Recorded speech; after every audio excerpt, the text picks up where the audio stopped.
Nandu, hospital के सामने खड़े होकर फूफू कर रहे? बीबी बीमार है, अंदर है। क्या हुआ भाभी को?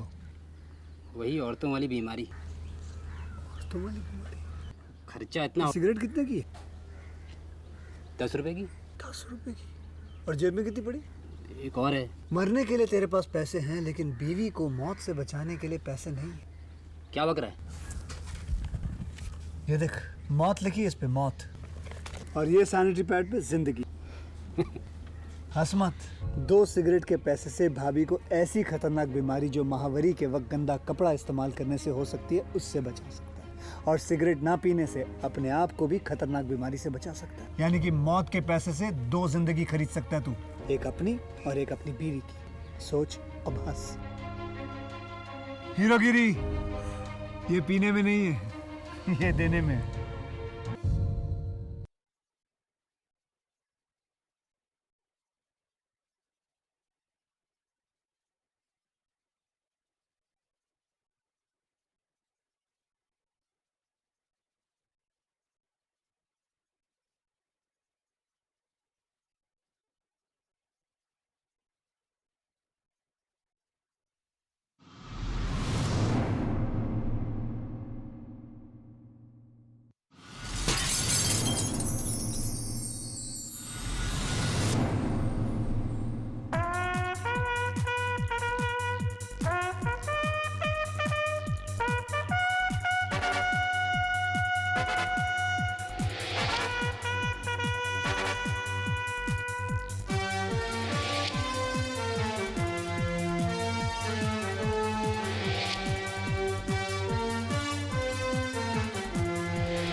लड़की छेड़बे।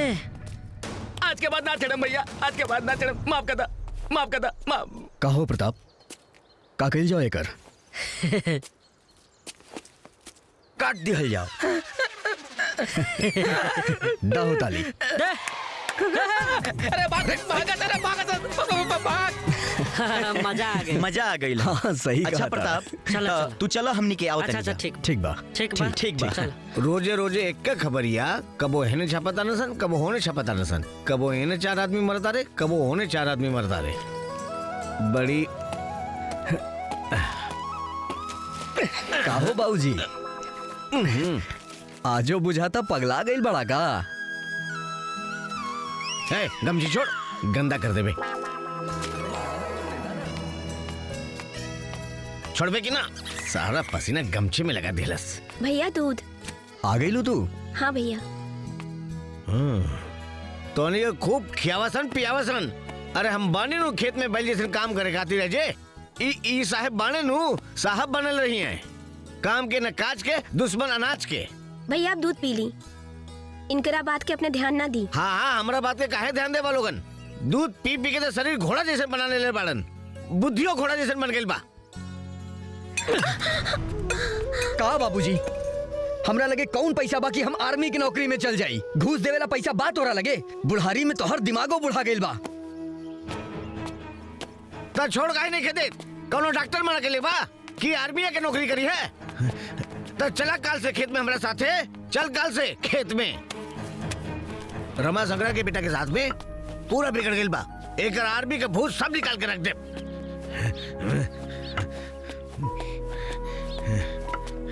बाबूजी प्रणाम। रुक, तो प्रणाम अपन निकालता है। बात तो कुल नहीं खे कहाँ बुझत भागता मर्दे। रे?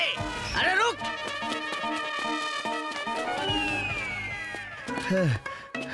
बाबूजी, ए बाबूजी, अरे का भइल? था गई का?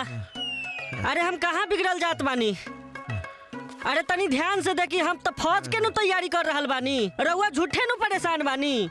अरे बाप रे, कुल कनवे खींच ले 4 साल से ध्यान से देखता नहीं ना। ते फौज में जाता रे ना, तो फौज का भूत उतरता। बस एक लास्ट चांस बाबूजी। ए बेरा फौज में बहाली ना भइल ना तो रउआ कसम, रउआ संगे संगे हमू भैंस चराएम। अरे अच्छा तो ते भाई से रेबे, तोरा के पढ़ा लिखा के बेकार के ले बानी जे भैंस से रेबे। धत मर दे, अजीबे बारा। ना फौज में जाइम ना भैंस चराएम तो का करी? घास छिली का? ते ही बस आर्मी का नाम निहल बंद कर और दूसरा नौकरी देख। तू बंद कर दे ये सब चीज। चल चल घर चल चल हाँ, चल चल चल जल्दी। चल। अरे बाबूजी हो बाबूजी, अरे दादा हो दादा, क्रिया खा के कहता नहीं। अब हम कहीं ना जाए बे दादा, हमके छोड़ दे बाबूजी। अरे ई बात तो हमसे रोज कहलिस, ते फिर भी जालिस। का हो गइल हो? अब तोरा कोनो बात पर भरोसा ना करब। अरे सही टाइम पे आ गई हो भैया हो। अरे ना तो हमके मुँह आ देते हो दादा। का चाचा जी, केहू अपन बेटा के साथ ऐसन करेला? तो क्या करी? जले पिटाई ना तले कर भूत जाई ना। चच्चा जी, रउरा खुदे समझदार बानी। रउरा समझे के चाहिए कि फौज में नौकरी होखेला पैसा लागेला। रउआ चिंता मत करी, 4 साल के मेहनत अब की साल रंग लाई। भगवान के घर में देर बा अंधेर नहीं खे। बेटा हम तहार बात समझता नहीं। तो खाक समझता रहो, समझते तमु आइए देता। अरे दादा हो, एकरा के लेके यहाँ से निकल जो, न तो आज हमारा बेटा के मर्डर हो जाई। अरे भाग रे, भाग भाग भाग भाग भाग।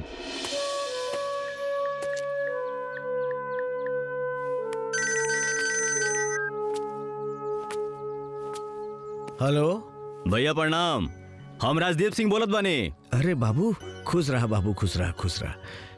कैसन बाड़ा तू? एकदम ठीक बनी। ए बाबू तोहार बहुत याद आवेला बाबू। अरे कब मौका मिले तो घरे आओ ना बाबू। भैया ये खुशी तो हम तोहरा के देवो तनी। अब की बार हम होली में घर आवत तनी और अब की बार मिल के ही होली खेलल जाई। अरे बहुत बढ़िया बाबू, बहुत बढ़िया। आओ बाबू, होली खूब जम के खेलल जाई बाबू, आओ। ए बबुआ, छोटका बाबू एगो मोबाइल मांगत रहे, मौका मिली तो एगो मोबाइल लेते आई है। भैया बबुआ से कह दिया कि हम एगो कार्बन के मोबाइल ले आई। ठीक बा बाबू, ठीक बा। खुश रहा बाबू, खुश रहा। अच्छा ठीक बा। आज पार्टी करके बड़ा मजा आइल दोस्त। ये पार्टी के खुशी में कौन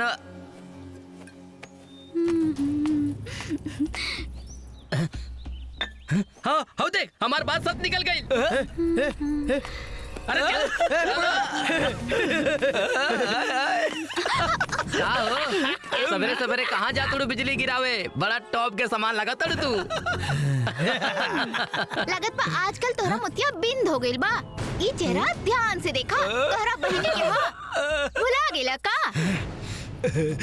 आग लागत भाई ये जवानी पे, कहाँ तक बुझा दी। देख हम जानत नहीं तोहरा लोगन के, चुपचाप हमरा के जाए दे यहाँ से, न तो ई चप्पल के साइज तोरा गाल पे नजर आई। ये तो करे पिया जौन हमनी के पिटाई के ले रहे। तब बुलाओ ओकरा के, हमहू देखा तानी कि तोर इज्जत कैसे बचाई। अगर बुला देनी ना तो तहनी लगन के पैंट में पेशाब निकल जाए। ले चले करा के, ले चले करा के। बहुत बोला किया। चल चल चल।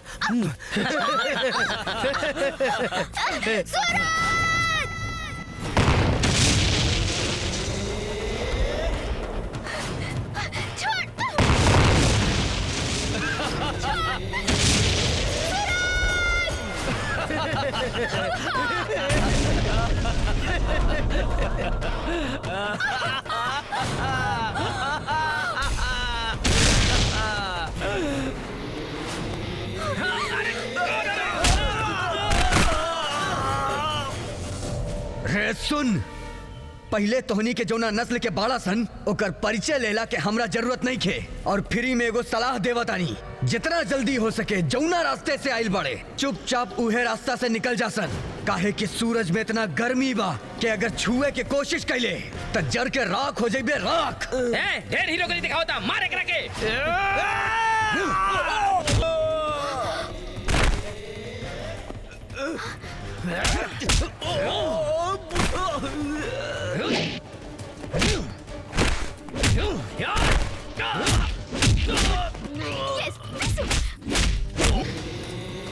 अगला बार फिर से दिख गईले तो दौड़ा दौड़ा के मारा। चल भाग यहाँ से, भाग।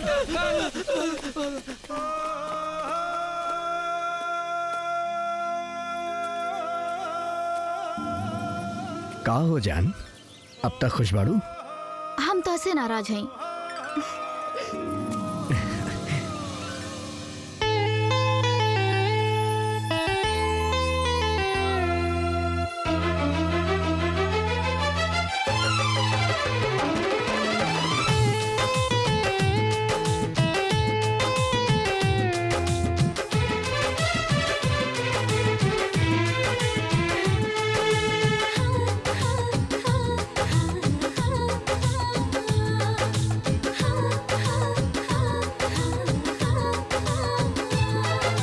जब से नजरिया लागल दिलबा खो गइल, जब से नजरिया लागल दिलबा खो गइल, हो गइल तोहसे प्यार हमके हो गइल तोहसे प्यार हमके हो गइल। जवन बीमारी तोहरा हमरो भइल, जवन बीमारी तोहरा हमरो भइल, हो गइल तोहसे प्यार हमके हो गइल, हो गइल तोहसे प्यार हमके हो गइल।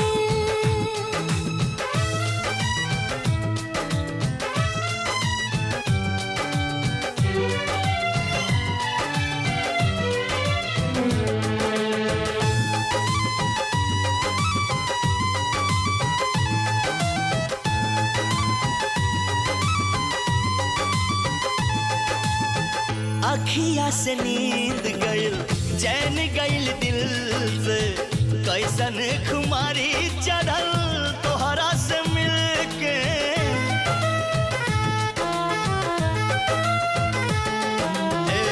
अखिया से नींद गइल चैन गइल दिल से, कैसन खुमारी चढ़ल तोहरा से मिलके। सच कहिले तोहसे वादा बा सवरिया, साथ निभाइब तोहरो हम तो सगरी मरिया। जागिल हम रतिया के दुनिया सो गइल, जागिल हम रतिया के दुनिया सो गइल।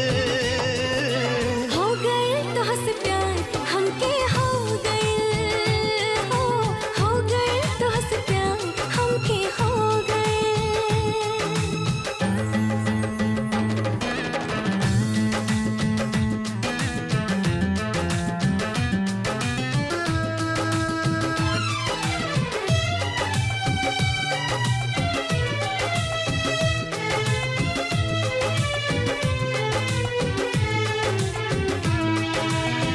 जान से भी ज्यादा तोहरा के चाहिए, हम भगवान के तो तोहरे में पाइले।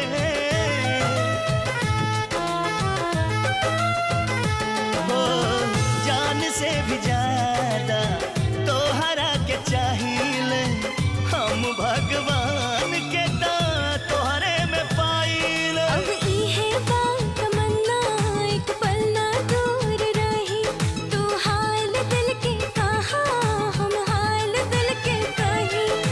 हालत का हमरे जैसन तोहरो भइल, हालत का हमरे जैसन तोहरो भइल। हो गइल तोहसे प्यार हमके हो गइल, अरे हो गइल तोहसे प्यार हमके हो गइल।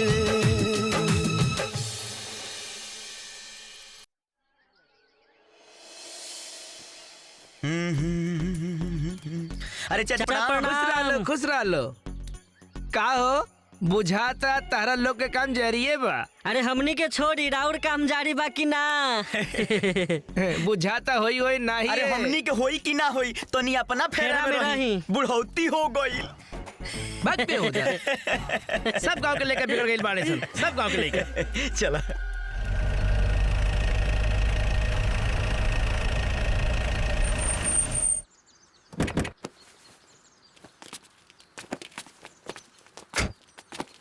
आई लोगन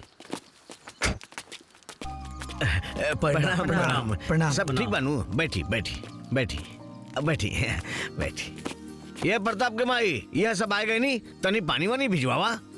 और बताई आवे में कौन तकलीफ तो ना भइल नू? रखा यहाँ रखा। हाँ पानी पी पानी। रघुआ सब ले। हाँ बस बिस्कुट ले। श्यामलाल जी, प्रताप बाबू तो हमनी के पसंद बाड़े। अब एक्के गो सपना बा कि बिटिया के हाथ जल्दी पियर हो जाए। अरे ऐसा कोनो बात नहीं की, बिटिया हमारा पसंद बाड़ी। जैसे रौरा घर में रही वैसे हमारा घर में रही। देखी हम अपना घर में पतो ना बिटिया लाओता नहीं। धन्य हो गए नहीं हम रघुआ जैसन समधी पाके। अगर राउर जैसन सोच सबके हो जाए तो देश में बहू बेटी के आत्महत्या करे के जरूरत ना पड़ी। चलिए अब हमरा के इजाजत देई। अच्छा सब ठीक बा? हाँ सब ठीक बा। अपने यहाँ से निकली। हाँ हम पंडित जी से दिन दिखा के आपके खबर कर दे। ठीक बा समधी जी। प्रणाम प्रणाम प्रणाम।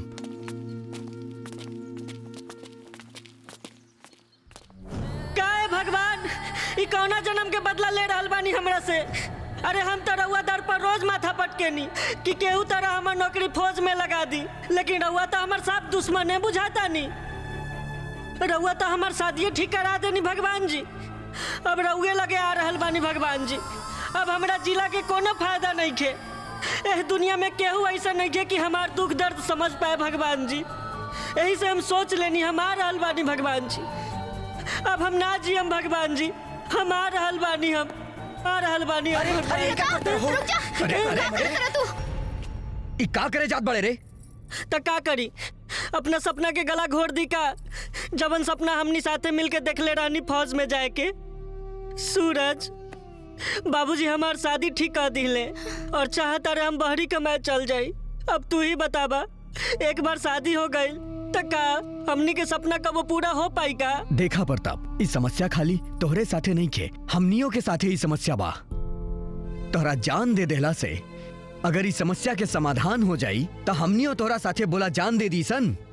हाँ प्रताप, तनी सोचा, अगर हमनी के फौज की नौकरी लग गई और हमनी के नौकरी करे चल गई निसन तो घरे माई बाबू के सेवा करे खातिर के रही, के बाबूजी के देख रेख करी। प्रताप हमार बात हो गई चाचा जी से। वो अगले हफ्ते गांव आ रहल बाड़े। वो फौज में बड़का अफसर बाड़े, वो तोहार मदद जरूर करी है। तू ही लोग बतावा हम का करी? अरे यार अभियो ना समझला, बाजी द सहनाई, आज जौन होई तौन देखल जाई। चला चला घरे चला चला।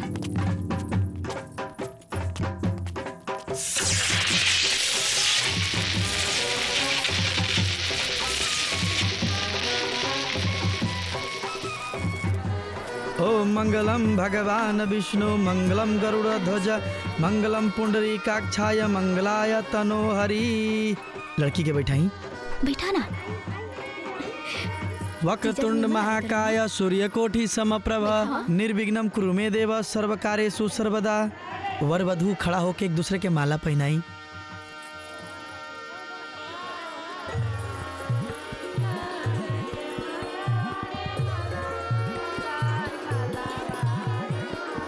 वर वधू अब माला पहना के नीचे बैठ जाएंगे। या देवी सर्वभूतेषु शक्ति रूपेण संस्थिता नमस्तस्यै नमस्तस्यै नमस्तस्यै नमो नमः।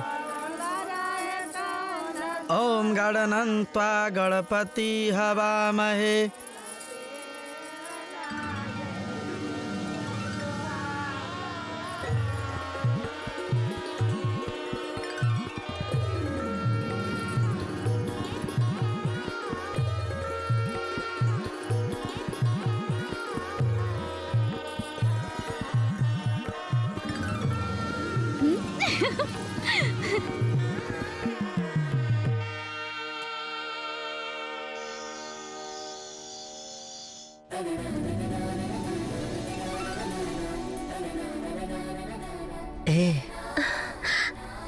ना गुलफाम चाहे, ना तोहर सलाम चाहे, ना शादी के कोनो पैगाम चाहे।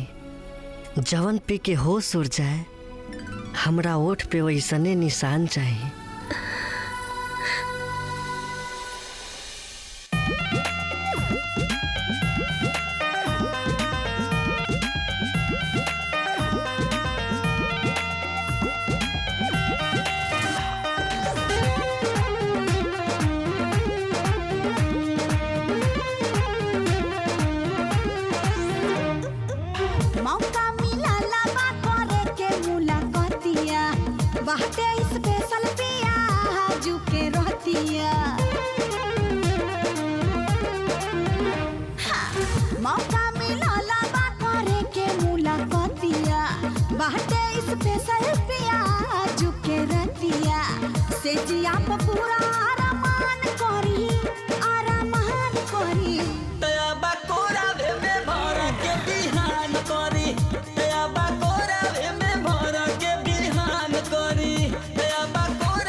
सब नैहर के आस जी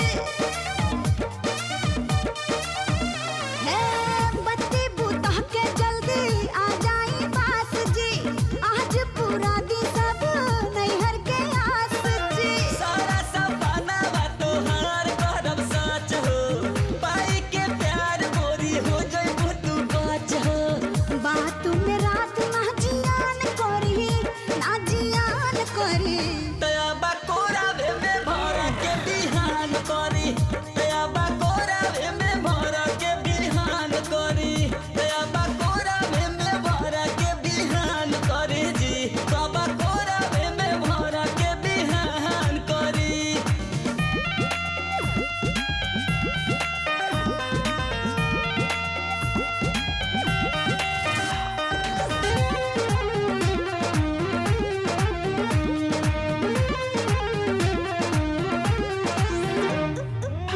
अब ना देरी तनिको करी सजान जी काबू में बहते ना हमर मन जी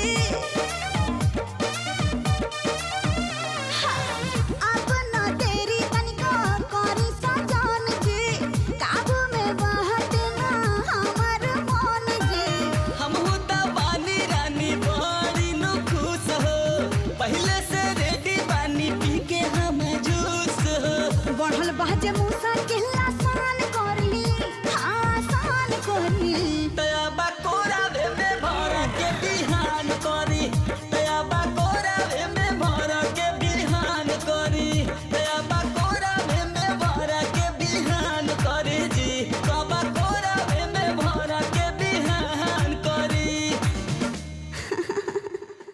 काजनी कहाँ रह गेली अभिले बुला के चल गई अभिले अपने अइले ना अब हम जाता नहीं अरे छोड़ी रहुआ ई का करता नहीं काहे छोड़ी?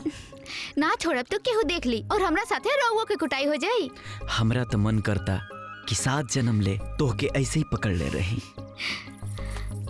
7 जन्म का हम तो चाहते नहीं रहुआ ऐसे ही पकड़ ले रही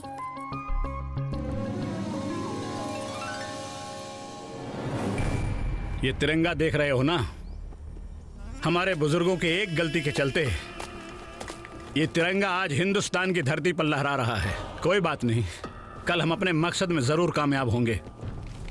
अल्लाह ने चाहा कल कश्मीर हमारा होगा, आज पूरा पाकिस्तान हमारा है और कल पूरा हिंदुस्तान हमारा होगा। नारे तकबीर! अल्लाहू अकबर! जनाब, एक बुरी खबर है।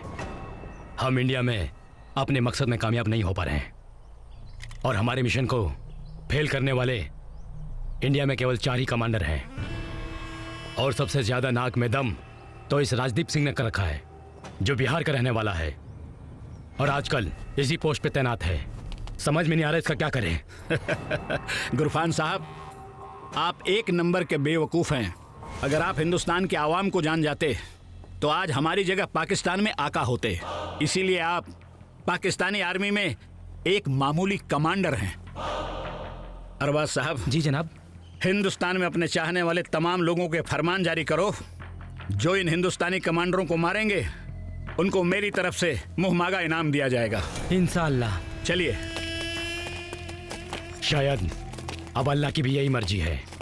कमांडर राजदीप सिंह, अब पहला नंबर तेरा ही है।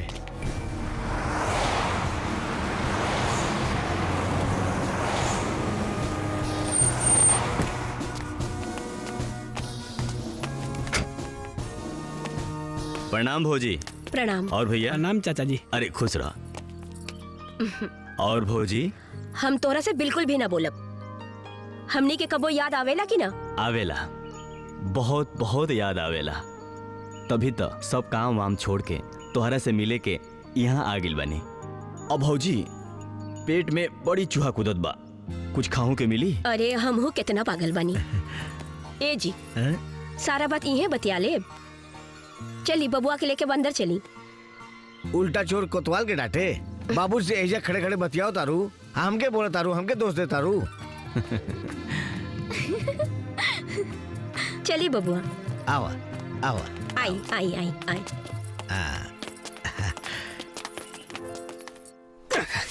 अरे बुढ़ऊ हमरा के पगला के रख देले बाड़न। अरे ऐसे केहू खेत में काम करेला? हे दोपहरिया में केहू खेत में काम करेला? ई हमार बाबूजी नु हमरा के जिए ना दीहन। पार्टनर, ए पार्टनर, अरे ई का करत तारा मर्दे? चलो तनी प्रताप के ससुरारी से घूम ले आवल जा। ना ना, तू लोग जा। तू जाना तारा दिन भर हमरा खेत में काम करे के बा। बाबूजी के जानत नहीं खा, काम ना होई तो आज हमरा के जिए दीहन और कहीं ऊ घुमहू ना दीहन। तू लोगन जा। ए पार्टनर, अगर उनकर बस चले नु तो तोहरा के ही खेते में काम करा करा के मुँह आदि है। अच्छा पार्टनर, तू उनका से डरा ला का? ये दोनों यहाँ हमनी के देखा तो डराते नहीं के सन। अच्छा ससुर के नाती, अब मैं बताओ ताड़ी। देखो, खेत में काम करने से ना ताकत होता है, ताकत। और फसल अच्छा उपजता है और परिवार के साथ हाथ भी बढ़ जाता है। अरे पार्टनर, ई कुल का बोलता रहो? खेती बाड़ी पगला गइल बड़ा का? ई कुल करबो तो फौज के नौकरी के का होई? हाँ मर्दे, 4 साल के मेहनत खेती बाड़ी क के कुल गोबर करबा का तू? देखो, जो हम कह रहे हैं ना, वो बतिया पे ध्यान दो। तुम ही लोगों के लिए भलाई है। का ध्यान दी? तू ध्यान दो। तारा बुढ़ऊ बाबूजी के तरह तारा दिमाग में गोबर माटी समा गइल बा। ई देह खेती बाड़ी खातिर बा। देखो, हम फिर बोल रहे हैं, ध्यान दो। देखो, ध्यान तू दो आ दोनों कान खोल के सुन लो। यदि तू इस चक्कर में पड़ला ना तो तोहार खेला खत्म। आ तोहारी बुढ़ऊ बाबूजी ना तोरा यही खेत में काम करा करा के मुआ दी है। ऐसा ना भइल तो तू हमरा नाम पे कुत्ता पाल ली। ससुर के नाती तो तोहरा लोगन फौजी बने चल बाड़ा। मन तो करता कपड़ा दोनों दिन के फोड़ दी। ला रे। अरे रुका, अरे जल्दी मार के कपारे फोड़ दे।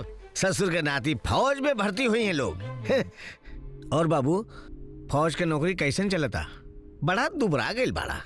अरे कुछ खैला पीला पे ध्यान दियल करा। अरे नाना भैया, ऐसा कोनो बात नहीं है, सब ठीक बा। अब फौज के नौकरी के बारे में का कहीं? खैला पीला पे ध्यान रखा था नहीं। ल पकौड़ा आ गइल बा का? ले चाचा जी, ले ले तू ला।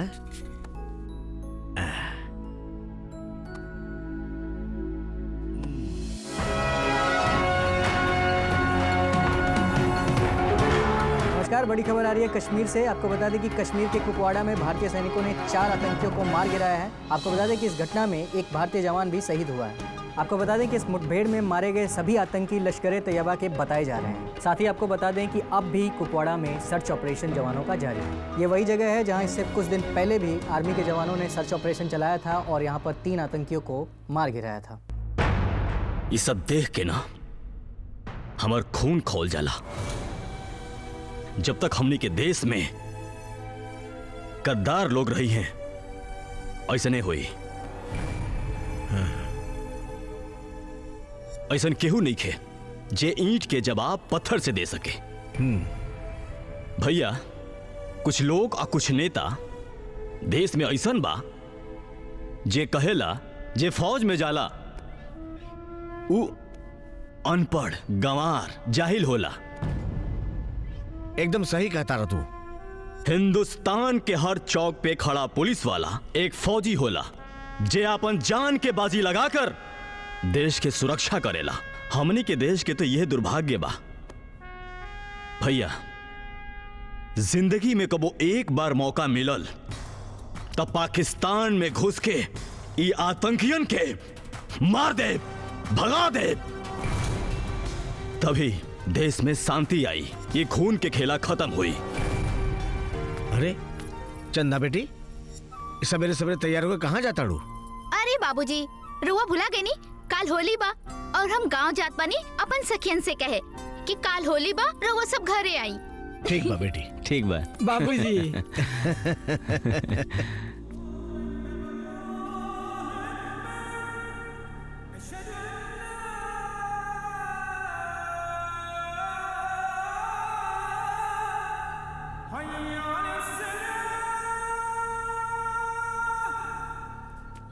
या अल्लाह। अस्सलाम वालेकुम मुख्तार। वालेकुम अस्सलाम। क्या खबर लाए हो? जनाब, खबर तो हिंदुस्तान से बहुत अच्छी आई है। हमारे आदमियों ने खबर भेजी है कि हमारा दुश्मन कमांडर राजदीप सिंह हाँ होली की छुट्टी बिताने अपने गांव गया हुआ है। अगर आप कहें तो उसको वहीं खत्म कर दें। गुरपान साहब, दुश्मन के अंदर अगर फौलादी जज्बा पैदा हो जाए ना तो उसे खत्म कर देना चाहिए, भले वो पाकिस्तानी क्यों ना हो। और ये तो फिर भी हिंदुस्तानी है। इसने हमारे तमाम नौजवान जाबाजों का कत्ल किया है, उसे तो मरना ही होगा। इस होली में उसके पूरे शरीर को उसी के खून से रंग दो, यही अल्लाह की मर्जी है। जी जनाब, मैं अपने सारे आदमियों को अभी की अभी आगाह करता हूँ कमांडर के गांव कूच करने के लिए। अब्बा हजूर, ये होली उसके जीवन की आखिरी होली होगी। अब की बार ये कमांडर नहीं बचेगा। इंशाअल्लाह इस बार हम अपने मंसूबे में अवश्य कामयाब होंगे। आमीन आमीन आमीन। अल्लाह हाफिज। अल्लाह हाफिज। अल्लाह हाफिज। अल्लाह हाफिज। साल भर पे आइल बाटे होली के त्योहार, रंगवा खेला हो खेला, रंगवा खेला हो खेला, लूटा फागुनी लहार, रंगवा खेला हो खेला, लूटा फागुनी लहार, रंगवा खेला हो खेला, रंगवा के रंग ना समझाए में भरल प्यार, रंगवा खेला हो खेला, लूटा फागुनी लहार, रंगवा खेला हो खेला, लूटा फागुनी लहार। रंग चकाचक उड़ा दे भैया, चढ़ाल मन भर भंग, मस्ती में खूब गाव जोगीरा, झूम उठे सब अंग। बढ़ल बा जोश पूरा, चढ़ल बा भांग, वाह भाई वाह वाह, वाह जोगिरा वाह वाह। बढ़ल बा जोश पूरा, चढ़ल बा भांग, अब फागुन में बुढ़वा भी मारे छलांग, बोला हई रे हई रे। होली रे, काहे का डर आज काहे के लाज, काहे के डर आज काहे के लाज, आदिवारन सन के आज सनकल मिजाज, अरे हई सा होली रे।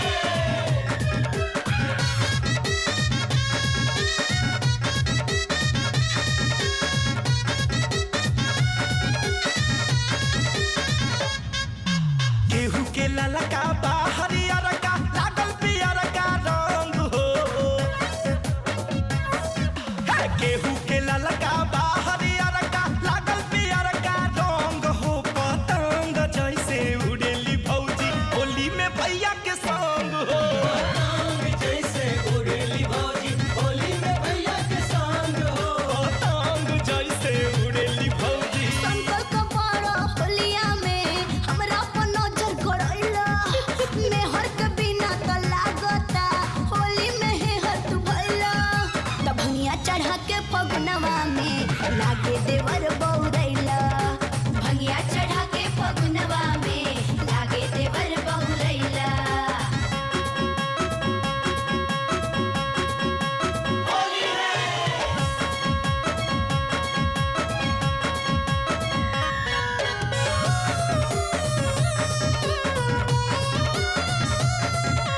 कितना गोरी भइल नैहर फरार, वाह भाई वाह वाह, वाह जोगिरा वाह वाह। कितना गोरी भइल नैहर फरार, मर्दाना कम बा गइल ससुरार, बोल हई रे हई रे हई। होली रे, के बाट देवर के सैया के यार, के बाट देवर के सैया के यार, चिन्हले चिन्हत ना सब एक टार, बोल हई रे हई रे हई। होली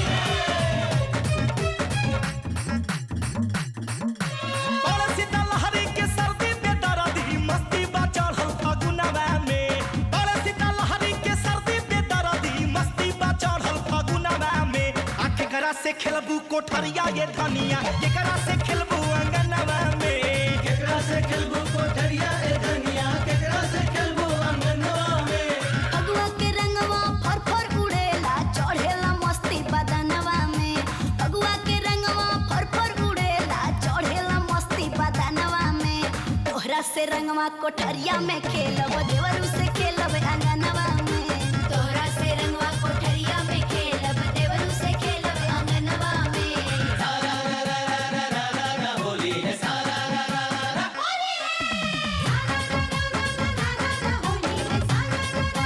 होली है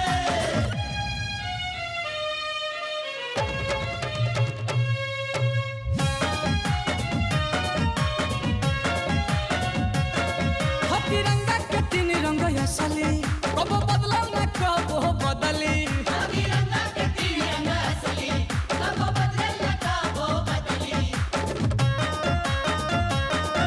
तिरंगा के तीन रंग असली कबो बदला न कबो बदली एही रंगवा में हर खुशहाली हो चाहे फगुआ हो चाहे दिवाली हो एही रंगवा में हर खुशहाली हो चाहे फगुआ हो चाहे दिवाली हो एही रंगवा में हर खुशहाली हो चाहे होली हो चाहे दिवाली हो दिवाली हो होली है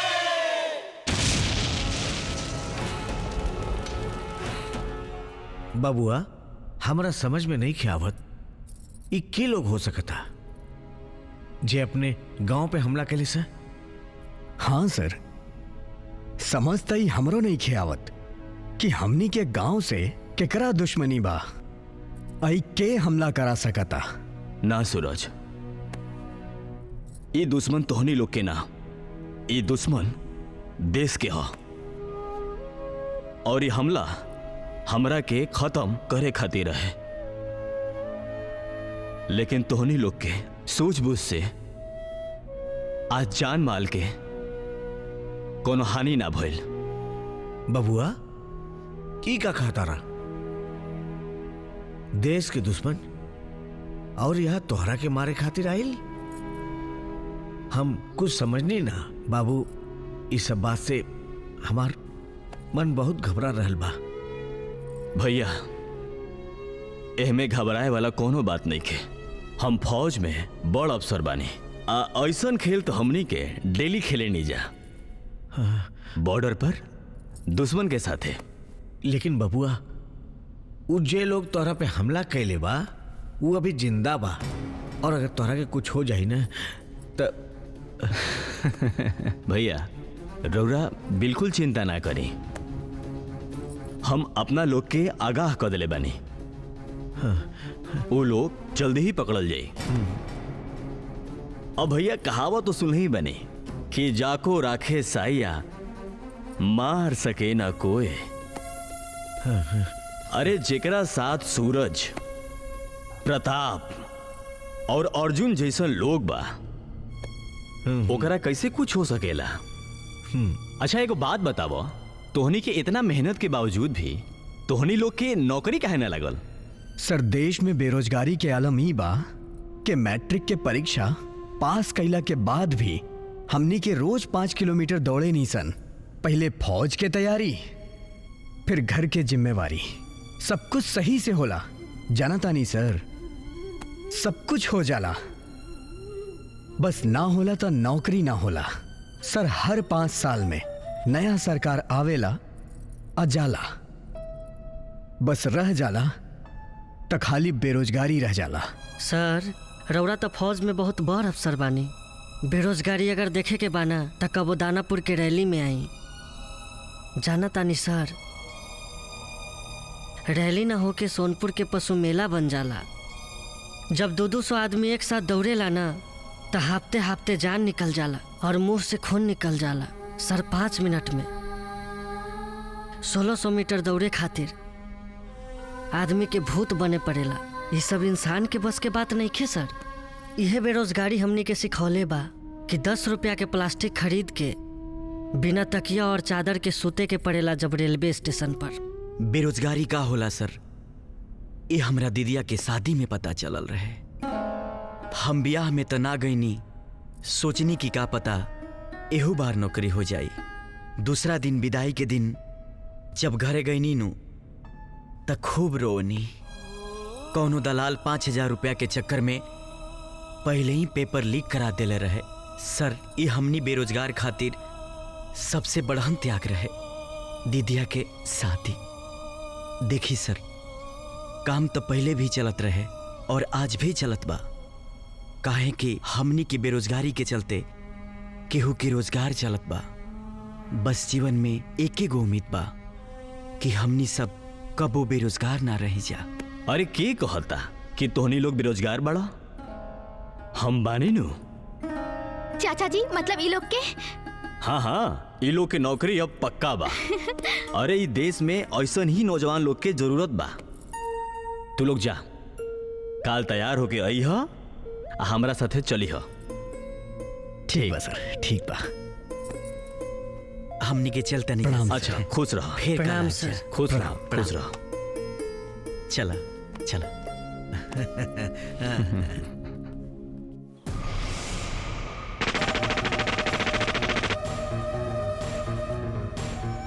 तुम्हारी बेवकूफी के कारण आज हमें हार का दिन देखना पड़ा। कौन है ये लोग जिन्होंने हमारे अंजाम को नाकाम बनाया? गुरफान साहब, इतनी बड़ी बेइज्जती तो आज तक कभी नहीं हुई जितनी आज हुई है। बेइज्जती तो हमारी बरसों से हो रही है जनाब, लेकिन हमारी सुनता कौन है? बेइज्जती तो हुई है गुरफान साहब, बेइज्जती तो हुई है, मगर अफसोस इस बात का है कि जिस खेत में मैंने खौफ और बुजदिली की खाद डाली थी, उस खेत में जाबाजी की फसल कैसे पैदा हो गई? तुम्हारे कहने का मतलब यह है कि मैं हिंदुस्तान को भूल जाऊं और अपनी बेइज्जती बर्दाश्त कर लूं? नहीं जनाब, गुरफान साहब का कहने का मतलब ये नहीं है कि हम अपने दुश्मनों को भूल जाएं। लेकिन जनाब, ये वक्त गुस्से का नहीं, शांति से सोचने का है जनाब। सही कह रहे हो अरबाज, बिल्कुल सही कह रहे हो। अब इस छोटे मोटे पटाखों से काम नहीं चलेगा। अब तो कुछ बड़ा ही करना पड़ेगा। इतना बड़ा कि हिंदुस्तान ही क्या, इसे पूरी दुनिया याद रखे, उतना बड़ा करना पड़ेगा। फिर तो इतिहास बन जाएगा जनाब, इतिहास। और सारी दुनिया पूछेगी हमारी कहानी, और हम कहेंगे हम पाकिस्तानी, हम पाकिस्तानी, हम पाकिस्तानी, हम पाकिस्तानी।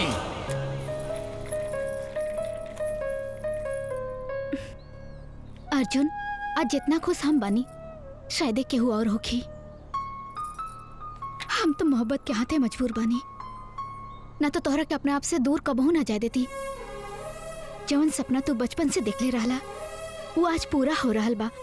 इससे बड़ खुशी और का हुई हमरा खातिर?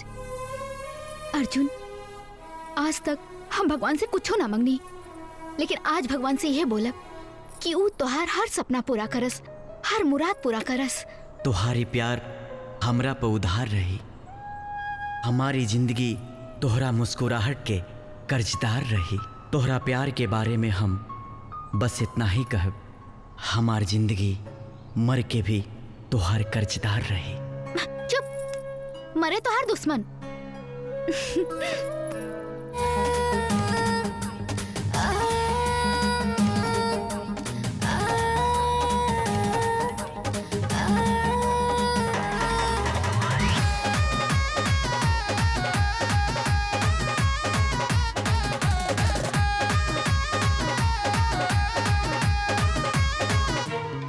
रह जाए के तो प्यार काहे कोइला, काहे पिया परदेसी तू भइला।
रनिया तोहरा छोड़ के। ले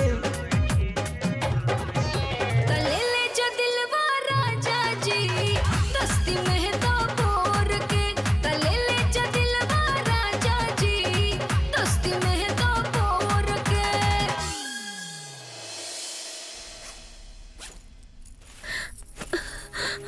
अरे ना जाए दे। ई का कर रहल बारू? ना ना जी, हम आपके ना जाए दे। हम आपके कहीं भी अपना से दूर ना जाए दे। अरे पगली, तू तो हमार परछाई बारू और हम तोहार। अपन परछाई से केहू दूर होला का? अब ऐसे रो के विदा करबू तो हम कैसे जा पाएम? अब चला तनी हंसा।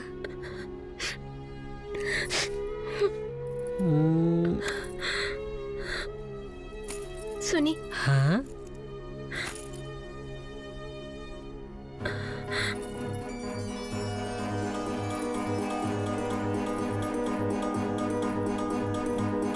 अरे कहाँ रह गए लोग? ऑफिस पहुंच के रिपोर्ट भी करे के बा। चाचा जी आ गए लोग। अच्छा चला।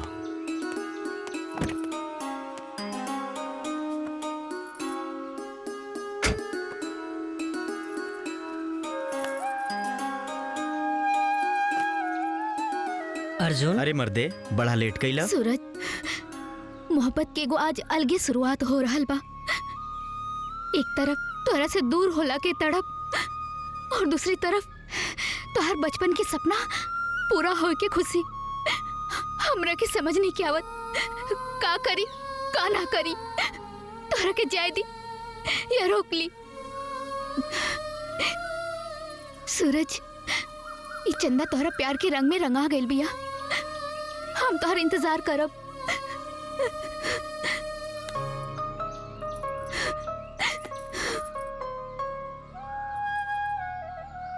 अरे जल्दी बैठा।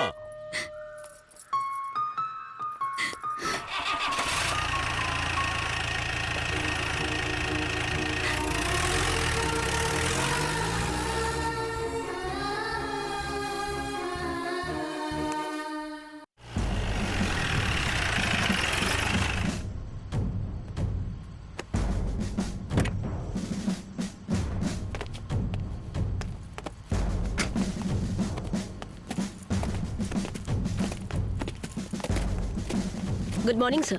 Good morning. निकिता, यह है प्रताप, यह है सूरज और वो अर्जुन। इन तीनों ने आर्मी ज्वाइन किया है। ओके सर। आप इन्हें इनका कमरा दिखाइए और ट्रेनिंग सेंटर दिखाइए। ओके सर।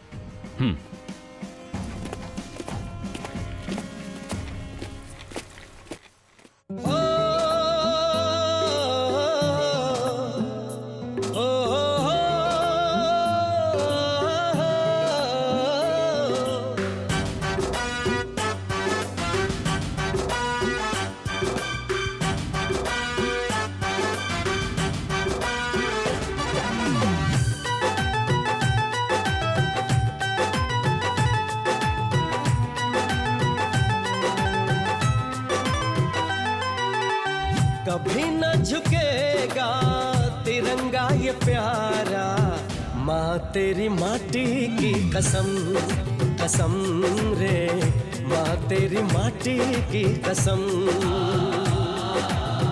तुझी पे निसार है सब कुछ हमारा, माँ तेरी माटी की कसम कसम रे, माँ तेरी माटी की कसम। हमको तो सब रंगों में ठानी ये चुनर मन भाए, हम देश के दीवानों को कुछ और नजर न आए। हाय जिएंगे मरेंगे नाम लेके तुम्हारा, माँ तेरी माटी की कसम कसम रे, माँ तेरी माटी की कसम।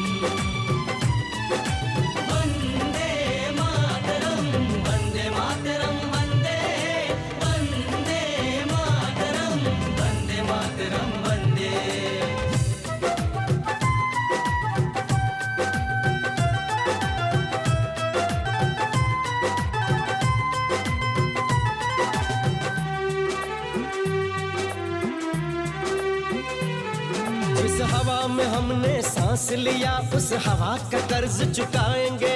तेरी मिट्टी में जन्मे हैं तो उसमें ही दफन हो जाएंगे।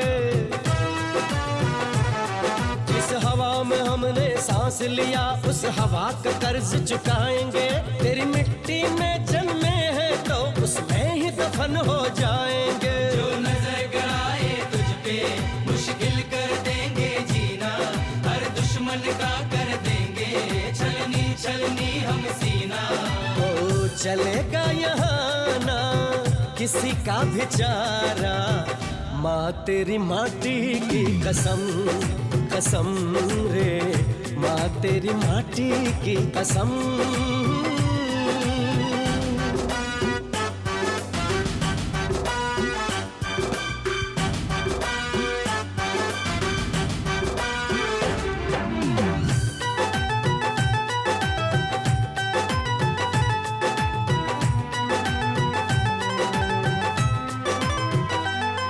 इतिहास ने मरने जीने का हर पाठ पढ़ाया है मुझको। तेरे दूध की हर एक बूंद ने बारूद बनाया है मुझको। इतिहास ने मरने जीने का हर पाठ पढ़ाया है मुझको। तेरे दूध की हर एक बूंद ने बारूद बनाया है मुझको। चाहे बंद हो जाए धड़कन ना होंगे बंद कराने, किसकी छाती में दम है जो सरहद मेरा पाने। हो गूंजता रहेगा इनकलाबी नारा, माँ तेरी माटी की कसम कसम रे, माँ तेरी माटी की कसम। वंदे मातरम वंदे मातरम वंदे वंदे मातरम वंदे मातरम वंदे वंदे मातरम वंदे मातरम वंदे वंदे मातरम वंदे मातरम वंदे।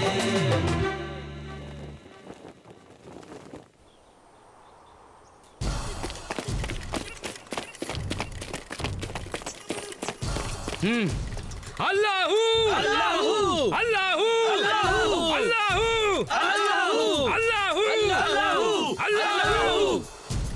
हमारे जिहादी भाइयों, जैसा कि हम सब जानते हैं कि हिंदुस्तान में रोज हमारे मासूम भाइयों को मारा जाता है। हमें उन काफिरों से अपने भाइयों को बचाना है। जिहाद तो हमारा फर्ज है। खुदा की राह में हमें भी जिहाद करना होगा। नारे तकबीर, अल्लाहू अकबर, नारे तकबीर, अल्लाहू अकबर, नारे तकबीर, अल्लाहू अकबर, नारे तकबीर, अल्लाहू अकबर। रुकिए रुकिए। बिस्मिल्लाहिर्रहमानिर्रहीम। अस्सलाम वालेकुम। वालेकुम अस्सलाम। दोस्तों, अभी अभी खबर आई है कि हिंदुस्तानी कमांडर राजदीप सिंह उन 4 नौजवानों को हिंदुस्तानी आर्मी में भर्ती किया है। बहुत अच्छा, बहुत अच्छा। एक कहावत तो सुनी होगी, जब गीदड़ की मौत आती है तो वो शहर की तरफ भागता है, और ये चारों बॉर्डर की तरफ आए हैं। दोस्तों, आप लोग तैयार हो जाइए। आप लोगों को हिंदुस्तान जाना है, और आपकी मदद के लिए मेरा बेटा अरबाज आप लोगों के साथ जाएगा। पूरे हिंदुस्तान में सिर्फ एक आवाज आनी चाहिए, बूम। इस बार हिंदुस्तान में अपनी जीत कायम करना है और हिंदुस्तानियों को भाईजान उनकी औकात बतानी है। बड़ी भूख लगी है, कुछ खा ले क्या? जाइए। चलो वहाँ हम लोग हाथ मुंह धो लेते हैं।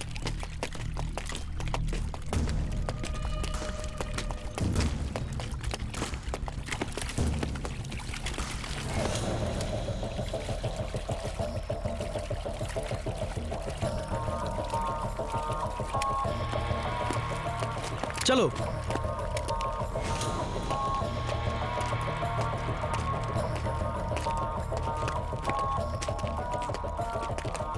जी भाईजान। भाईजान, अब्बा हजूर की जिम्मेदारी मैं आपको सपुर्द कर रहा हूँ। ऊपर वाले ने चाहा तो पूरे के पूरे हिंदुस्तान पे अपनी फतेह होगी। सुबह का नाश्ता हम हिंदुस्तान के दिल्ली के पार्लियामेंट में करेंगे, और दोपहर का खाना बंबई में, और शाम का कबाब हम अपने मुल्क पाकिस्तान में खाएंगे। इंशाल्लाह हम खुदा से दुआ करेंगे कि आप अपने मकसद में कामयाब हो। नारे तकबीर, नारे तकबीर। खुदा हाफिज।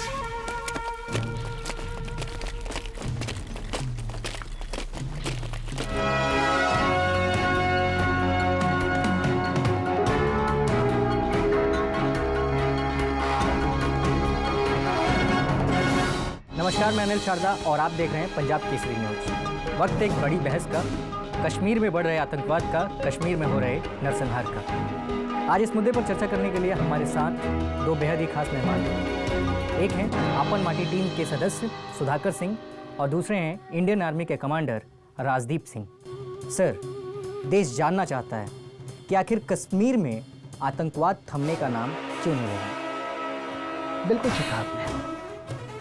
देश की जनता को जानने का हक है। हम सैनिक हैं, लेकिन इस देश में एक सैनिक को जितनी स्वतंत्रता मिलनी चाहिए, जिसकी वजह से हमारे हाथ बंधे रहते हैं। एक बात कहना चाहूंगा, हम शेरों की मान में आकर डर फैलाने की, किस गीदड़ की औकात है हमें आंख दिखाने की? अगर देश के किसी एक गद्दार को भी हम लोगों ने लाल किला पर लटका दिया होता तो कसाब के बाप की क्या औकात होती दोबारा हिंदुस्तान में घुसने की? हम सैनिक हैं, हम जिंदा हैं अपने देश की हिफाजत के लिए।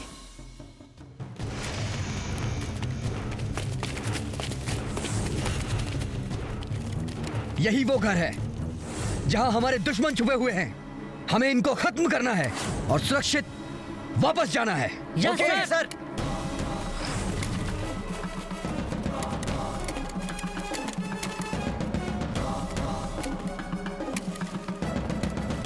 अबे तुम लोग जो भी हो, हम लोग तुम लोगों को चारों तरफ से घेर लिए हैं। भलाई इसमें है कि अपने आप को हम लोग के हवाले कर दो, अन्यथा सब के सब मारे जाओगे। अरे बच्चों, आ गए अपनी मौत का तमाशा देखने? अरे अभी तो तेरे दूध के दांत भी नहीं टूटे हैं और हमसे मुकाबला करेगा तू? अबे बच्चा किसको बोलता है बे? भीख में मिले हुए देश और दान में मिले हुए हथियार के बल पे भोग रहा है। अबे बच्चा तो तू है जो कायरों की तरह मंदिरों और मस्जिदों में घुस के औरतों और बच्चों को मारते हो। अरे हिम्मत है तो सामना करके दिखा, फिर तुम्हें पता चलेगा बाप कौन है और बेटा कौन है। अरे तू मारेगा हमें? अरे भूल गया कारगिल को? तेरे जैसे फौजियों को चूहे की तरह चुन चुन के मारा था हमने। अरे तेरा आधा कश्मीर तो अब भी हमारे कब्जे में है। और कैसे भूल गया तू कि हम इस बार छोड़ देंगे तुम्हें? अरे कुत्ते का पिल्ला, औकात मेरा। हम डरते नहीं अणु बम्बों से, विस्फोटों और तोपों से। हम डरते हैं तो ताशकंद और शिमला जैसे समझौतों से। सियार भेड़ियों से डर सकते नहीं। हम सिंहों के औलाद हैं, भारतवर्ष के इस पानी की। तुमको है पहचान नहीं। एटम बम बना के किस बात पे फूल गए? 65-71 और कारगिल के युद्ध को शायद तुम हो भूल गए।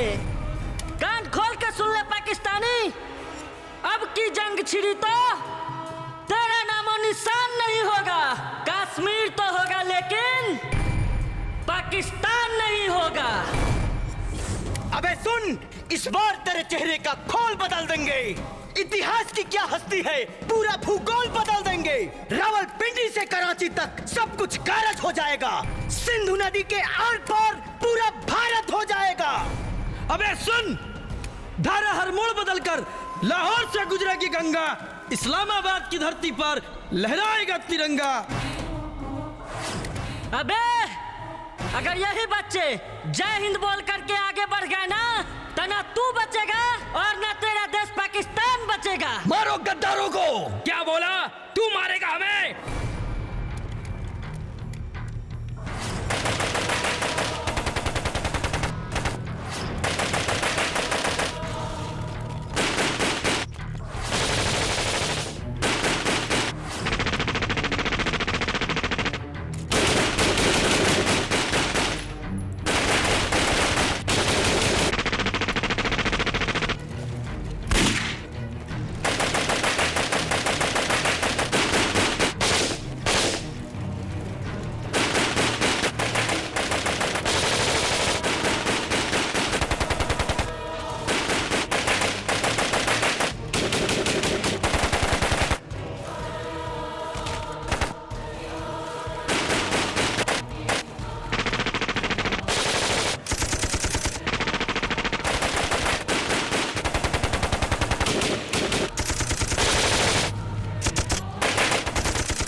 कुछ तो बात है हिंदुस्तान की मिट्टी में गालिब। सरहद कूद कर आते हैं आतंकी यहाँ दफन होने के लिए।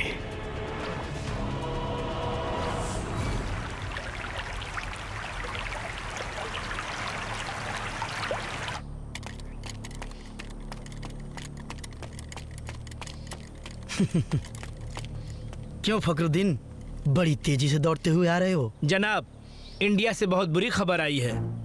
जनाब, इसकी बात मत सुनिए। मनहूस जब भी आता है बुरी खबर लेके आता है।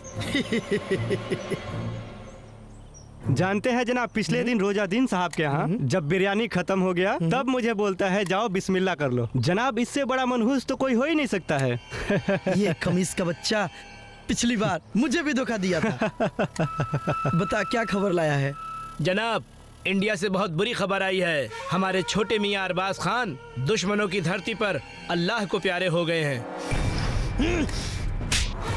इन हिंदुस्तानियों की इतनी औकात कि हमारे प्यारे भाईजान को उन काफिरों की धरती पर शहीद होना पड़ा। लगता है अब मुझे ही कुछ करना होगा। इंशाअल्लाह वो दिन दूर नहीं जब हम जमा मस्जिद पर नमाज पढ़ेंगे और लाल किले पर हरे झंडे को सलाम। ये तो पाकिस्तान का फोन नंबर है। मैं मुख्तार खान बोल रहा हूँ, पाकिस्तान का आका। बहुत घमंड है ना तुम हिंदुस्तानियों को अपने मुल्क पर। अरे तुम लोगों ने हमारे बेटे को मारा है, मैंने तुम्हारे घमंड को मिट्टी में नहीं मिला दिया तो मेरा नाम भी मुख्तार खान नहीं। बिल्कुल सही कहा तुमने। घमंड तो है मुझे अपने देश पर। अरे इसी का तो नाम हिंदुस्तान है। और एक बात मुख्तार खान, पाकिस्तान के नाम के पहले हिंदुस्तान का नाम आता है। और एक कहावत तो तुमने सुना ही होगा, अगर बाप का चप्पल बेटे के पाँव में आ जाए तो बेटा बाप नहीं बन जाता। और याद नहीं तो तुम्हें याद दिला देता हूँ, वो बाप हमारा हिंदुस्तान है और वो बेटा तुम्हारा पाकिस्तान है। तो बेटे की तरफ से बाप को ये फरमान है कि अब युद्ध होगा और उसके जिम्मेदार तुम हिंदुस्तानी होंगे। हाँ, तुम हिंदुस्तानी। मुट्ठी भर देश, एक न्यूक्लियर बॉम्ब क्या बना लिया, हमें ही धमकी देना शुरू कर दिए। तुम्हें कुछ देर पहले का समाचार मिला नहीं क्या? हिंदुस्तान का हर एक बच्चा, हर एक नौजवान अपने आप में एक न्यूक्लियर बॉम्ब है। अगर दोबारा तुमने अगर फोन पर धमकी दी मुझे, फोन के अंदर घुस के दौड़ा दौड़ा के चप्पल से मारूंगा। बस बस, इसका हर्जाना तुम्हें भुगतना पड़ेगा। हाँ, इसका हर्जाना तुम्हें भुगतना पड़ेगा।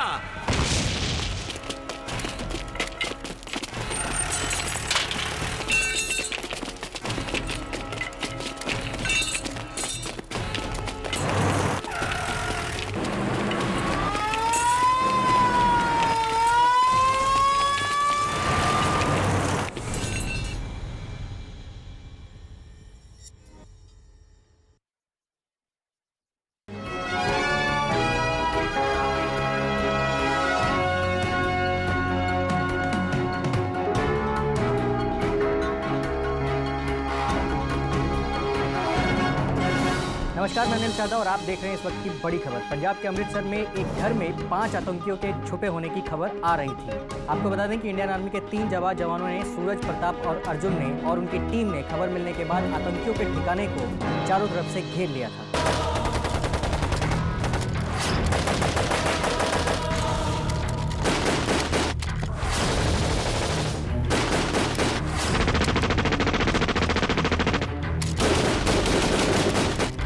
दोनों तरफ से चली गोलीबारी में भारतीय जवानों ने पाकिस्तान से आए अरबाज खान और उसके 4 साथियों को मार गिराया है। आपको बता दें कि इस मुठभेड़ में जवानों को भी क्षति पहुंची है, जवान भी घायल हुए हैं। इस घटना से नाराज आईएसआई के सरगना मुख्तार खान ने कश्मीर में पत्थरबाजी करवाई है और साथ ही जवानों के परिवार पर आत्मघाती हमले भी कराए हैं।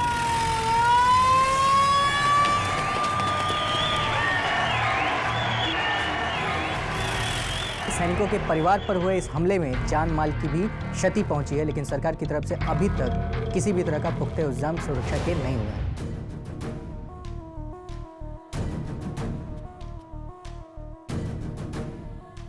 हेलो डॉक्टर साहब, कैसे हैं? ठीक हूँ मैं। अब बच्चों की स्थिति कैसी है? बच्चों की स्थिति थोड़ी गोली लग जाने के कारण नाजुक है, लेकिन अब सब कुछ कंट्रोल में है। भगवान पर भरोसा रखिए, सब ठीक हो जाएगा।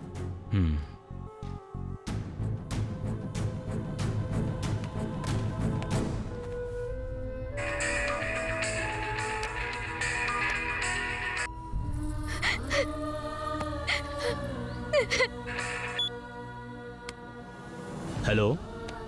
अरे का भइल? अरे बोला ना। अरे कुछ बोलबू की रोते रहबू?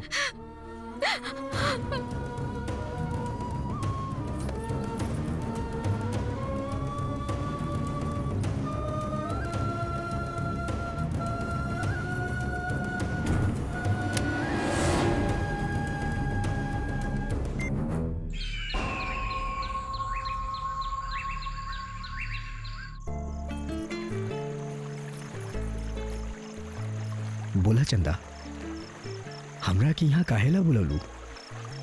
देखा सूरज, जवन कुछ भी भइल वो सब तो भूल जा। माई बाबू और मीना जितना तोहरा से प्यार करेलिन उतना हमहू तोहरा से प्यार करेनी। छोड़ दे आर्मी की नौकरी, काहे कि तोहरा के कुछ भी हो गई तो हम जी ना पाई। देखा चंदा, अच्छा तो यही हुई कि तू हमरा के भूल जा,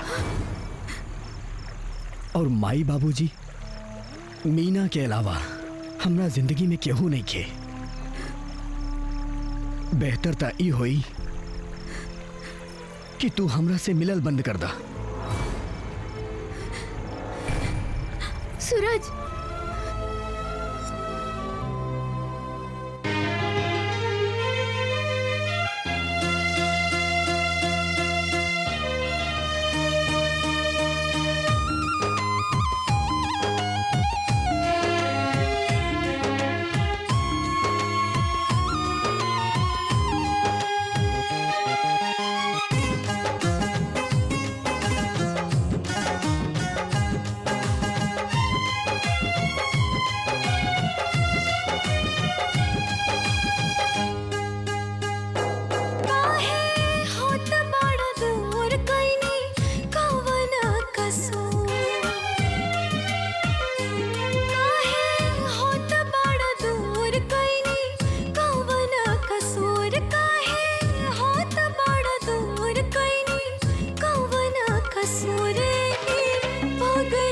कुछ हो बता के तो जाना, कर बता जहरिया किया के तो जा।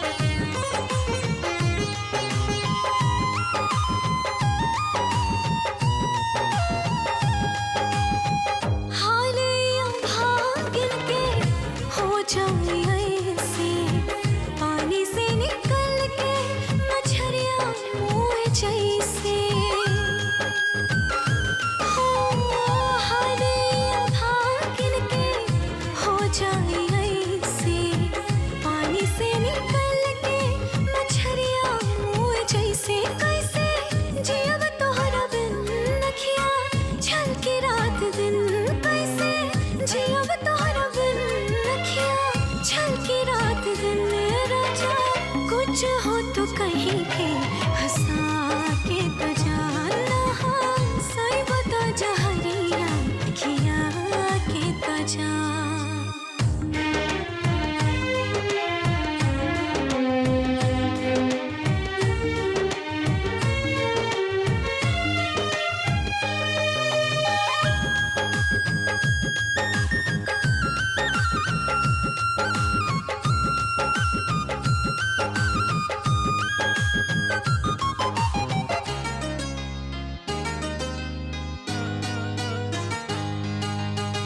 दिल के अरमान भाई दिल में चोर हो, हसल बोलल हमसे पिया भइल खोस तो दूर हो। दिल के अरमान भाई दिल में चोर हो, हसल बोलल हमसे पिया भइल खोस तो दूर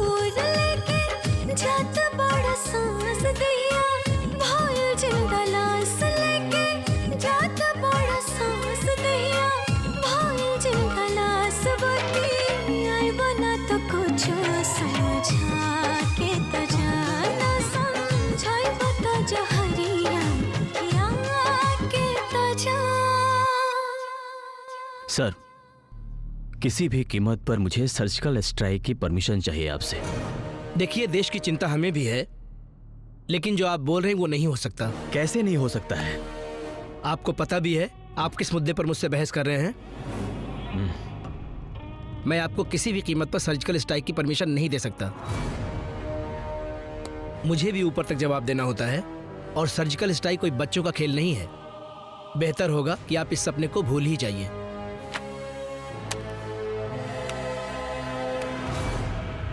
सर, फाइल तो मैं ले लेता हूँ, पर ये आपकी सोच। Thank you. आइए आइए सिंह साहब, कैसे आना हुआ? बैठिए। क्या लेंगे, चाय या ठंडा? धन्यवाद। मैं यहाँ चाय और ठंडा पीने नहीं आया हूँ। मैं आया हूँ आपसे एक सहायता के लिए। कहिए। आपको तो मालूम ही है कि हमारे देश के सैनिक पाकिस्तान के हाथों मारे जा रहे हैं। कितने अफसोस की बात है। मैं चाहता हूं कि अब एक सर्जिकल स्ट्राइक पाकिस्तान में हो। यह राष्ट्रहित में है। अपने देश हित की बात मैं कर रहा हूं, अपने निजी हित की बात नहीं कर रहा। कितना अफसोस होता है, हमारे हिंदुस्तान के सैनिक हर दिन मारे जा रहे हैं और हम सिर्फ उनके अगेंस्ट स्टेटमेंट देते हैं। यह हमारे देश का दुर्भाग्य है। मैं आपकी भावनाओं को समझता हूँ, मेरी पूरी सिंपैथी आपके साथ है, लेकिन मैं आपको सर्जिकल स्ट्राइक की परमिशन नहीं दे सकता। यही तो विडंबना है देश की। देश को आपने पाकिस्तान के हाथ बेच दिया है, ऐसा लगता है मुझे। ठीक है, जैसा आप समझें। Thank you. जय हिंद सर। धन्यवाद।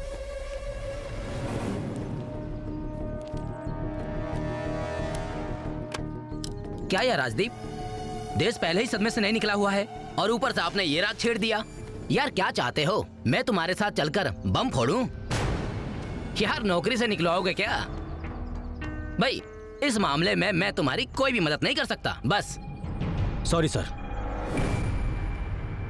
ये वक्त मजाक का नहीं है, ये वक्त है एक्शन लेने का। सर, एक बात पूछना चाहूंगा। आए दिन आतंकवादियों के हमलों से हमारे जवान सरहद पर शहीद हुए हैं और हम हाथ पे हाथ धर के बैठे रहते हैं। क्या हम इतने कमजोर हैं? क्या हमारा मुल्क, हमारा देश इतना बेबस है, इतना लाचार है? आपने कभी सुना है कि पाकिस्तान ने त्योहार पे वहां हाई अलर्ट जारी किया है? हम हिंदुस्तानी होकर फक्र करते हैं, हमें गर्व होता है, क्योंकि हमारी सारी उपलब्धियां, सारी क्षमताएं, सारी काबिलियत है। फिर हम पाकिस्तान जैसे टुच्चे देश के 2 कौड़ी के आतंकियों से डर जाते हैं, सहम जाते हैं। सर, मैंने और हमारे साथियों ने अपने परिवार को खोया है, आपने नहीं। अगर खोया होता तो शायद आप ये बात नहीं कहते। सर, मैं आपको ये नहीं कहता कि आप मेरे साथ चलें, बम फोड़ें, सरहद पे गोली चलाएं। उसके लिए तो हमारे फौजी ही काफी हैं। और जब बात देश की आन, बान, शान और मर्यादा की हो तो फौजी सर कटा सकता है पर सर झुका नहीं सकता। और इसलिए यह सर्जिकल स्ट्राइक होगी और जरूर होगी। इसके लिए सरकार या आपका कानून, मुझे कोई भी सजा दे, मुझे कोई फर्क नहीं पड़ता।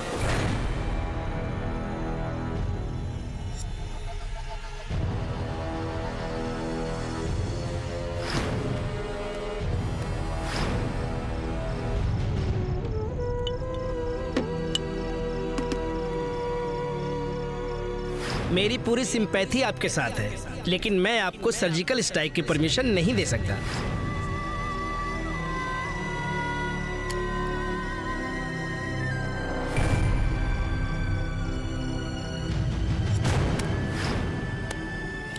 क्या यार राजदीप, देश पहले ही सदमे से नहीं निकला हुआ है और ऊपर से आपने ये रात छेड़ दिया।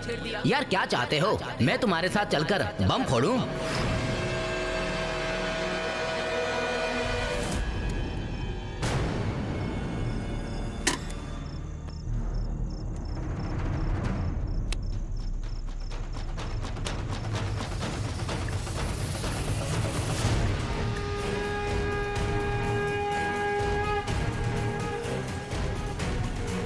प्रताप।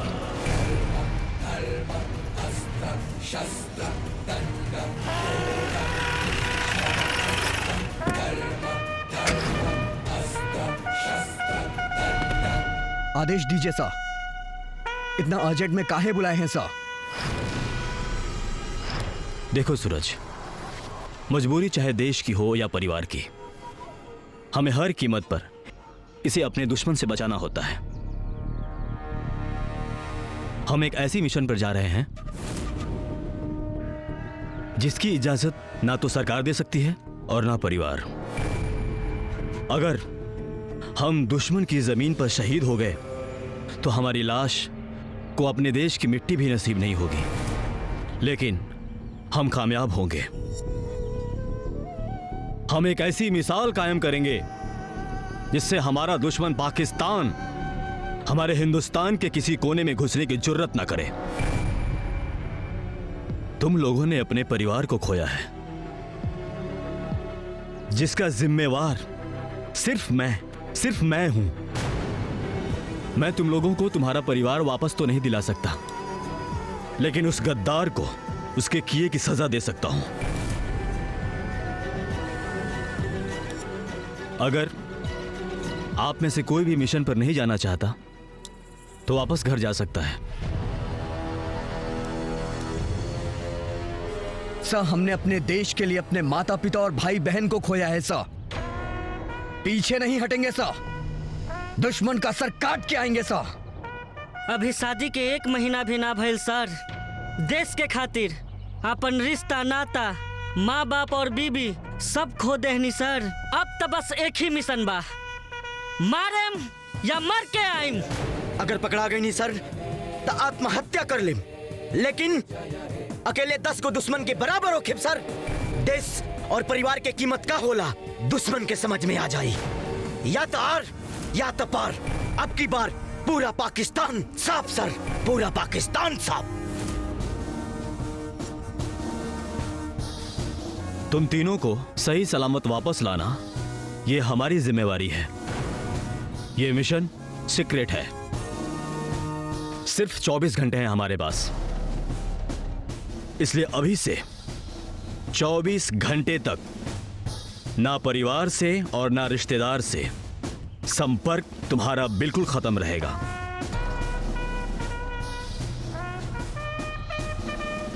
Mission 24 start.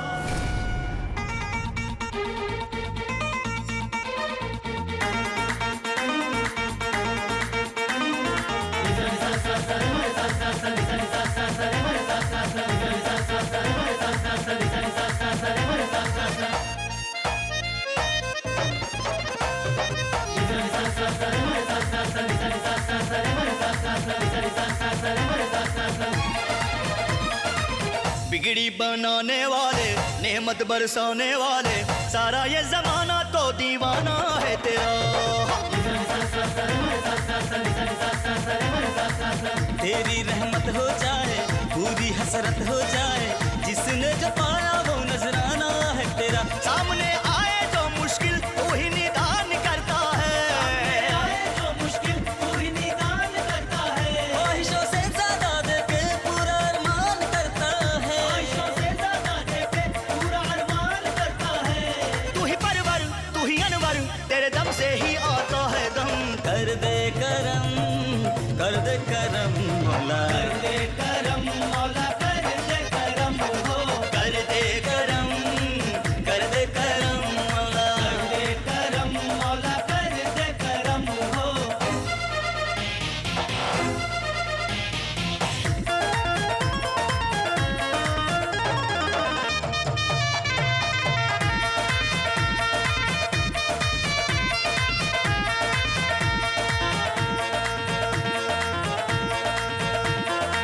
लेके आरज़ू दर पे जो हाजिरी लगाता है, दर से सवाली खाली हाथ नहीं जाता, खाली हाथ नहीं जाता है। आके यहाँ चाहते कबूल हो जाती हैं, बंदों की सारी पूरी मन्नतें हो जाती हैं, मन्नतें हो जाती हैं। राजा हो या फिर हो गरीब, मौला सब पे रहम तू करता है, सब पे रहम तू करता है। हो जाता है सबका भला, मौला दुख सबके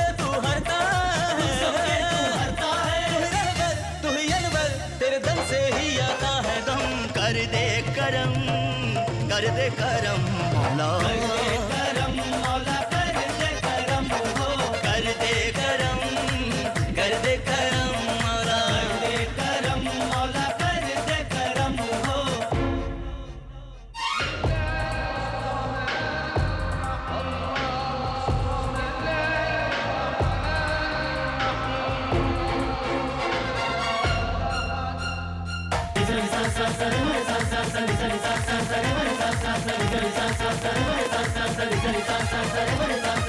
खुशियाँ जहाँ की तू निसार सब पे करता है डूबती कश्तियों को पहाड़ तू ही करता है सरजमी की सरहदों की शान मौला तेरी है परिंदों की पर की सब उड़ान मौला तेरी है करते हैं दुआ नाम लेके पर हर दुआ का तू मालिक है हर दुआ का तू मालिक है मर्ज के लिए है दवा पर हर दवा का तू मालिक है हर दवा का तू मालिक है मेरी अर्जी तेरी मर्जी तेरे दम से ही आता है दम कर दे करम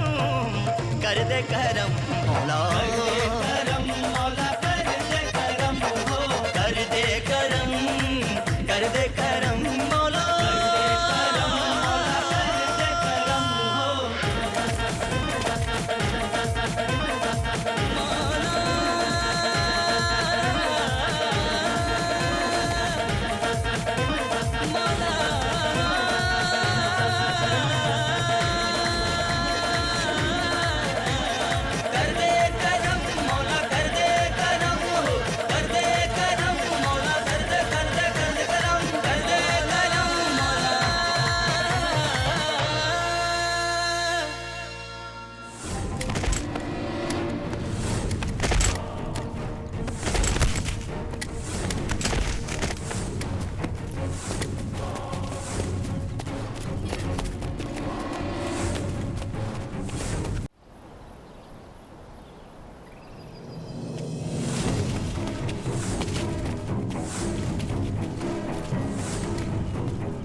वो रही हमारी मंजिल पाकिस्तान।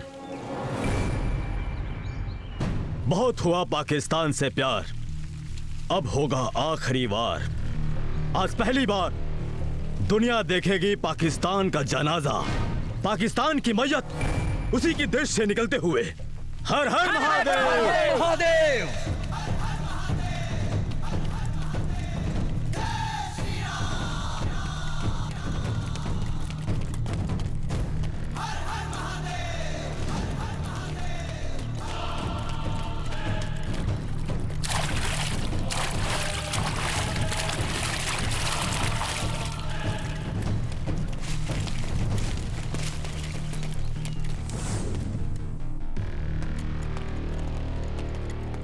अस्सलाम वालेकुम शहबाज मियाँ। वालेकुम अस्सलाम। और सब खैरियत है? सब खैरियत है मियाँ। आज इधर कैसे आना हुआ? मियाँ, इस बार मुख्तार खान साहब की जन्मदिन की पार्टी पर पाकिस्तान की मशहूर नचनिया लैला बानू को बुलाया गया है। इस बार बहुत बड़ा जश्न होगा, बहुत मजा आएगा। क्या बात है, क्या बात। ओ सब तो ठीक है साहब, मगर खाने पीने का कुछ इंतजाम है कि नहीं? जनाब, सवाब के साथ साथ कबाब की भी व्यवस्था हो जाती तो बहुत अच्छा होता। गुरफान साहब, इसकी बातों का बुरा मत मानना।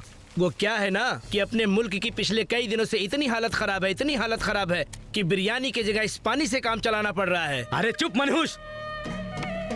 इस मनहूस को पता नहीं मुख्तार साहब ने क्या सोच के जिहादियों की पार्टी में भर्ती कर लिया। तू मनहूस था, मनहूस है, मनहूस रहेगा।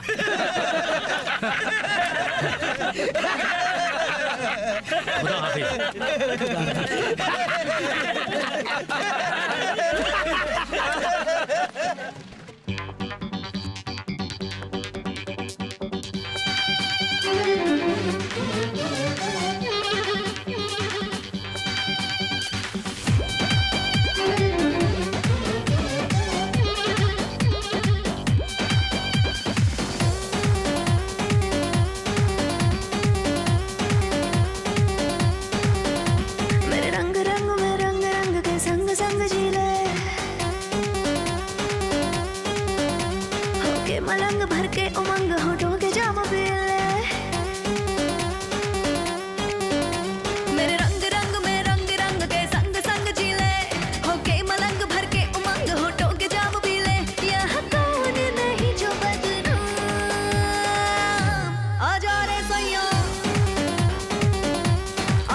का जाल है रे, जो उलझे यहाँ पे वो माला माल है रे।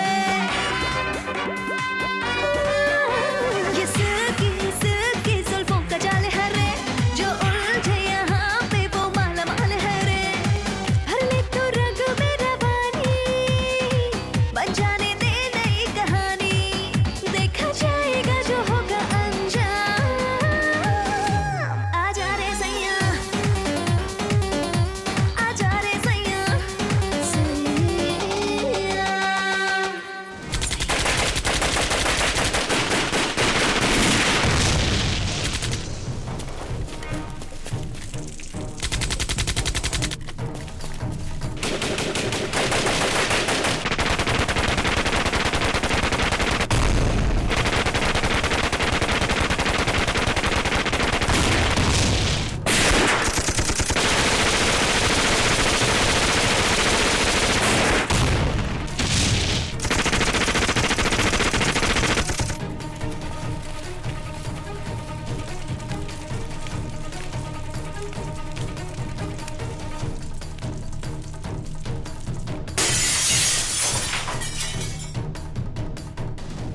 अभी बहुत मस्ती किया तुमने, चलो यहाँ से।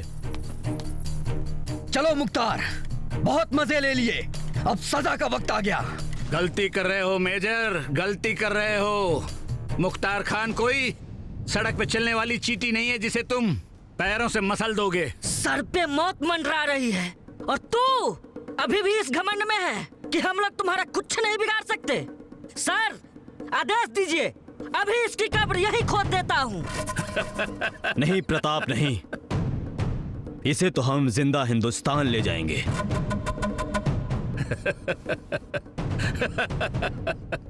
मुख्तार खान को जिंदा हिंदुस्तान ले जाओगे? अच्छा मजाक है मेजर, अच्छा मजाक है। मेजर, शायद तुम नहीं जानते, मुख्तार खान खुद बारूद की एक ढेर है। पाकिस्तान के लोग जितना अपने देश से प्यार नहीं करते, उससे ज्यादा प्यार मुझसे करते हैं, और तुम मुझे हिंदुस्तान लेकर जाओगे? मुख्तार, किन लोगों की बात कर रहे हो? हम तुम्हारे कुत्तों के लिए कब्र खोद के आए हैं। आज तुम्हारा खुदा भी नहीं बचा पाएगा हमसे। 132 करोड़ आबादी वाले भूखे नंगे लोग, तुम्हारी सरकार हमारे लोगों की कितनी हिफाजत करती है तुम अच्छी तरह से जानते हो। और हमारे लोग तुम्हारी पार्लियामेंट में घुस गए और तुम कुछ नहीं कर पाए। और देखना, एक दिन पाकिस्तान की फौज पूरे हिंदुस्तान के कोने कोने में घुस जाएगी और तुम लोग कुछ नहीं कर पाओगे। अपने परिवार, अपने देश, अपने माँ बाप को तो बचा नहीं सकते, और चले हैं मुझे जिंदा हिंदुस्तान ले जाने। तब से कुत्ते की तरह बोल रहा है। इजाजत दीजिए सर, यही ठोक देते हैं। हम चाहें तो तुम्हें तुम्हारी जमीन पर यहीं मार दें, लेकिन हमारी सरकार इसकी इजाजत नहीं देती। और याद रखना, हमने ही तुम्हारे बेटे को मारा था। काफिर! चलो।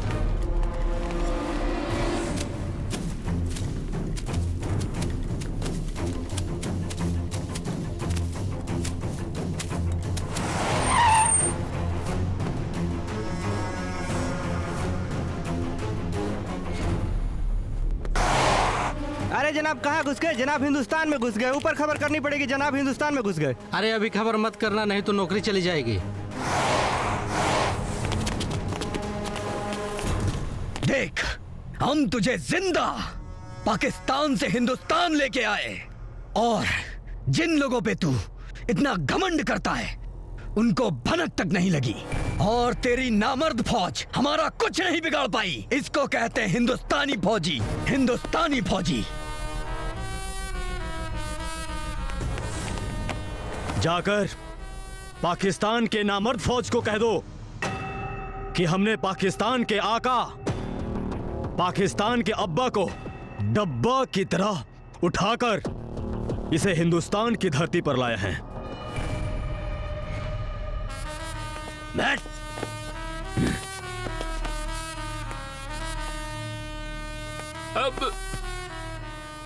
अब हम तुम्हें इतना मारेंगे, इतना मारेंगे कि तुम्हारे मुंह से सिर्फ रब्बा रब्बा ही निकलेगा। भागो।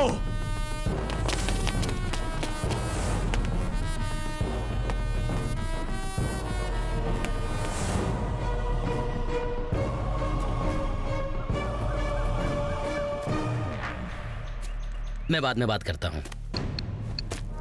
आओ आओ राजदीप साहब, कहो क्या खबर है? खबर तो ऐसी है कि आज पूरे हिंदुस्तान की कुर्सियां हिल जाएंगी। अरे अरे आराम से राजदीप साहब, आराम से। भाई आपने कहीं सच में पाकिस्तान में बम तो नहीं फोड़ दिया? सर आप मत घबराइए, हमने अपने हिंदुस्तान के 56 इंच के सीने की ताकत पाकिस्तान को दिखा दी है। हमने पाकिस्तान के अब्बा मुख्तार खान को डब्बे की तरह उठा कर लाए हैं। अगर यही जुनून हिंदुस्तान के हर एक बच्चे और नौजवान में पैदा हो जाए तो ये आतंकवादी क्या किसी के बाप की औकात नहीं है कि हिंदुस्तान में घुस जाए। सर, चोट जब खुद को लगती है तभी दर्द का पता चलता है। अपनों के खोने का दर्द क्या होता है कभी किसी शहीद के बूढ़े माँ बाप से पूछिए, जिसके बुढ़ापे की लाठी उसका इकलौता बेटा जो देश की रक्षा करते हुए शहीद हो जाए। जाके दर्द उनसे पूछिए जिसका पति शादी के 2 दिन बाद ही बॉर्डर पर दुश्मनों की गोलियों का शिकार हो जाता है। सर, दर्द उनसे जाके पूछिए जिनके बच्चे जो अभी अभी पापा कहना शुरू ही किए थे और पिता की लाश उनके सामने चली आती है। सर, हमने कोई गुनाह नहीं किया है। आज हमें फक्र है कि हमने अपने काम को अंजाम दिया है। अगर यही काम पहले हो जाता तो देश में चैन और सुकून होता। सर, आपके पास यही मौका है खुद को देशभक्त साबित करने का। इसलिए माननीय प्रधानमंत्री जी से हमारी मीटिंग फिक्स कराइए और मुख्तार खान को आज के आज ही फांसी दिलवाइए।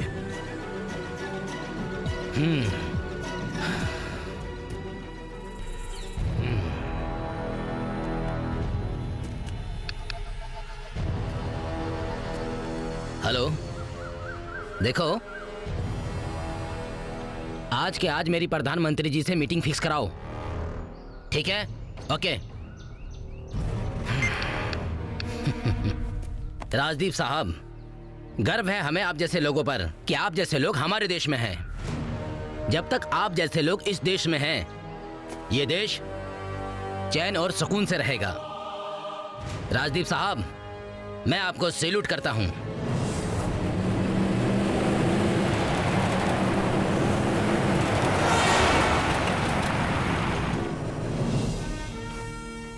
सर, मैं मानता हूँ राजदीप सिंह और जो उनकी टीम ने किया है वो गलत है और प्रोटोकॉल के खिलाफ है। सर, जो काम हमने पिछले 75 सालों में नहीं किया है वही काम इन लोगों ने 24 घंटे में किया है। सर, राजदीप सिंह और उसकी टीम के ऑपरेशन के कारण हिंदुस्तान से आतंकवाद खत्म होगा। विजय साहब, मैं उन तमाम लोगों से मिलना चाहूंगा जिनका संबंध इस ऑपरेशन से है। उन्हें फौरन इस मीटिंग में बुलाइए। यस सर। जय हिंद सर। जय हिंद। देखिए सर, इन लोगों ने जो काम किया है उसके लिए पाकिस्तान सरकार को हमें जवाब देना होगा और जिसका जवाब हमारे पास नहीं होगा। बिल्कुल सर, एक देश से दूसरे देश जाना, वो भी बिना इजाजत के, ये तो कानूनन अपराध है। मैं आप सबकी बातों से सहमत हूँ, लेकिन सवाल ये है कि इस समय क्या एक्शन लिया जाए। सर, माफी चाहूंगा। देश के रखवाले हैं हम। जिस दिन हमारे परिवार पर हमला किया गया था उस दिन आप लोग कहां थे? जब पाकिस्तान के आतंकवादी हमारे देश में घुसते हैं, क्या वो कानूनन अपराध नहीं है? सर, हम लोग पाकिस्तान के नाक के नीचे से इसे उठा कर लेकर आए और इस बात का पाकिस्तान को भनक तक नहीं। सर, ये देश का मोस्ट वांटेड है। आज हमें किसकी इजाजत की जरूरत है सर? सर, ये तो बहुत पहले हो जाना चाहिए था। यदि यही एक्शन हमने सन 1948 में जब कश्मीर में पहली बार हमला हुआ उस समय लिए होते, या 1965 या 71 में, या कारगिल युद्ध के समय भी लिए होते, तो ना ये मुख्तार खान होता और ना इसके आतंकवादी। सर, हमने एक नहीं 4 मौके खोए हैं और हर मर्तबा देश की कमजोर राजनीति को भारतीय सेना की कमजोरी समझी जाती है। सर, हमारे पास यही एक मौका है जिससे हम अपने काबिलियत को साबित कर सकते हैं। कमांडर राजदीप सिंह, तुम्हें अपने सुपीरियर के सामने इस तरह बोलने का अधिकार नहीं है। चुप हो जाओ। आज मैं चुप नहीं रहूंगा। एक बात पूछना चाहूंगा आप सबों से। भारत भूमि की पावन माटी को कटवाकर चुप है हम? आधा कश्मीर भारत का कटवाकर चुप है हम? त्याग तपस्या तपोभूमि का वासी पूछ रहा हूं मैं। डमरू की डमडम कैलासी पूछ रहा हूं मैं। क्यों हंसते हंसते वीरों ने चूमी फांसी को, उनके बारे में पूछ रहा हूं मैं। दहशतगर्दों की छाती पर चढ़कर पूछ रहा हूं मैं। सूरज की सारी किरणें जब भारत से होकर जाती थी, सुना है सारी दुनिया इसे आर्यवर्त कहती थी। मंदिर, मस्जिद, गुरुद्वारा, चर्च और वीरों से देश का नाम रहा। फिर क्यों सर हमारा देश 1200 वर्षों तक गुलाम रहा? तुम ठीक कहते हो कमांडर। बहुत से लोग हमारी सहनशीलता को हमारी कमजोरी समझ लेते हैं। भारत कभी भी, कहीं भी, किसी पर भी हमला कर सकता है और भारत जंग जीत भी सकता है। हमारी हमेशा से यही सोच रही है कि पाकिस्तान ने जो नफरत का पेड़ उगाया है उसे हम जड़ से उखाड़ के फेंकना चाहते थे और पिछले 71 साल से हमारी यही कोशिश रही। 71 सालों से हमारी यही कोशिश रही, लेकिन कामयाबी नहीं मिली। आज कामयाबी मिलेगी। राजदीप सिंह और उनकी टीम ने जो काम किया है वो देश के हित में काम किया है। ये काबिले तारीफ है। इसके लिए पूरा हिंदुस्तान आभारी रहेगा। देश के सबसे बड़े दुश्मन इस मुख्तार खान को आज के ही आज फांसी होगी और नो कोर्ट मार्शल और सर्जिकल स्ट्राइक के लिए आप सबको परमवीर चक्र से सम्मानित किया जाएगा। और मेरे तरफ से आप सबको सैल्यूट है और यही मेरा आदेश है। जय हिंद। कभी न झुकेगा तिरंगा ये प्यारा, माँ तेरी माटी की कसम, कसम रे माँ तेरी माटी की कसम। तुझी पे निसार है सब कुछ हमारा, माँ तेरी माटी की कसम, कसम।